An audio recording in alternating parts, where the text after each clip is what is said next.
Good afternoon, friends, and welcome back to the channel. Gung Guns here, still standing tall, rocking the beard, and pretending I know what I'm doing. In today's bite-sized adventure, we're diving into the skill fruit trees, the Palworld's equivalent of unlocking the cheat codes for breeding your pals. Honestly, it's like they handed us the golden ticket and said, here, go make some chaos, boys or gals. This is going to flip your Palworld breeding strategy on its head faster than a jet dragon in a nosedive. Let's not waste any time. Let's go ahead and break it down. If you are looking for people to play Palworld with, why not join the Mando community? We got our own server where you can team up, trade, and conquer together. Plus, after the new year, we're kicking off an epic Nuzlocke challenge. And guess what? You're all invited.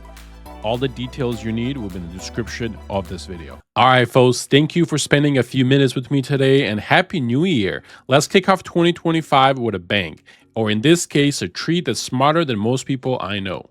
So what are these kill fruit trees, as you see behind me here? They are not just regular trees. Oh no, these beauties are the latest plantation type, air quotes, added in Palworld's Feybreak update. You plant them just like so in your base, you feed them a skill that you want, and then watch the trees multiply that skill and clone it for you and to as many as you want. For example, if you look right here behind me, I have Holy Burst. I have a lot of Holy Burst now. I have a lot more Holy Burst. So I can literally feed this to an army and have one of the best moves in the game, just like so. And this is why this is very, very important. Now, I know you're asking, well, how do you get Holy Burst and some of the other moves? Is it just drops, etc.? I didn't even know Holy Burst dropped. So I'm going to hide here behind this rock and I'm going to whisper to you. I'm going to let you in a little secret on how to actually get these. It's like anything in this game. It's a mutation. That's right. What I mean by that is Holy Burst and some of the other best moves in this game, they have a chance of actually showing up on these trees as long as you have something growing of the same move type. For example, I was going for the Implode.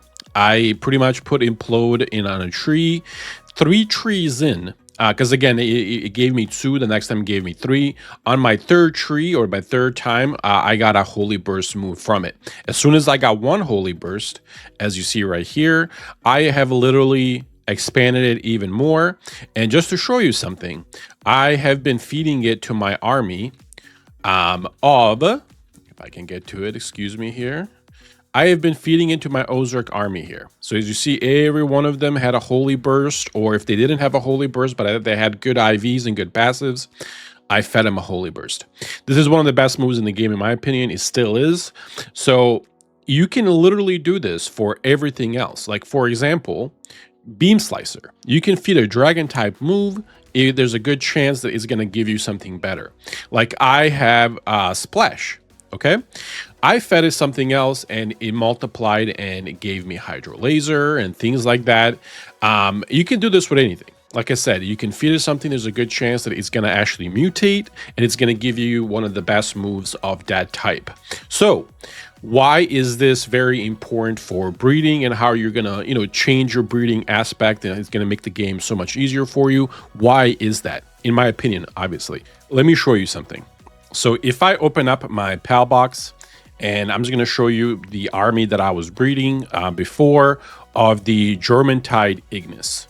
Now, why is this important? So when you are breeding, excuse me, when you are breeding pals, especially perfect pals, especially armies that you want to fight, the raids, etc., there's 3 things that you have to look for before on the perfect match or the perfect pal that you want to put in there. 1, the very first thing that you look at is the passives. Are the passives perfect? Right? So that's the one thing you keep in mind. If the passives are not perfect, that pal that you just bred, that is going to be a condenser. That means you're going to feed into the condenser to make one of the other pals stronger. That pals is useless for you.